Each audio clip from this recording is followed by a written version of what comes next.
முருகன் என்பவர் சிவபெருமானுக்கும் பார்வதி தேவிக்கும் மகனாவார்.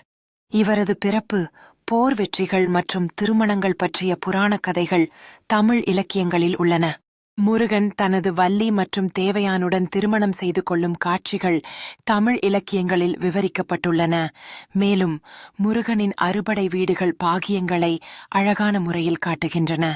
முருகன் பரமனின் தெய்வமாகும்.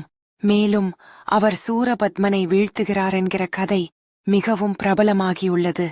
இது அவரது வீரத்தையும் அருளையும் பிரதிபலிக்கிறது. முருகனுடன் தொடர்புடைய தைப்பூசம் திருவிழா பக்தர்கள் கல்யாண விருப்பங்களுடன் வழிபாட்டுக்காக நடைபடுகின்றனர்.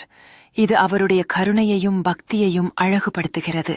முருகன் தனது மயிலில் சென்று தெய்வீக அனுசரணையுடன் உற்சாகமாக போரை நேரிடுவது தமிழ் கலாச்சாரத்தில் முக்கிய காட்சியாகும். இது அவரது வீரத்தையும் அருளையும் பிரகடனமாக்குகிறது. முருகன் பக்தர்களுக்கு பிரகாசமாக ஆசீர்வதிக்கிறார். இது அவருக்கு நம்பிக்கையும் கருணையும் அளிக்கின்றது. மேலும் அவரது அறுபடை வீடுகளும் தெய்வீகமான அழகுடன் காணப்படுகிறது.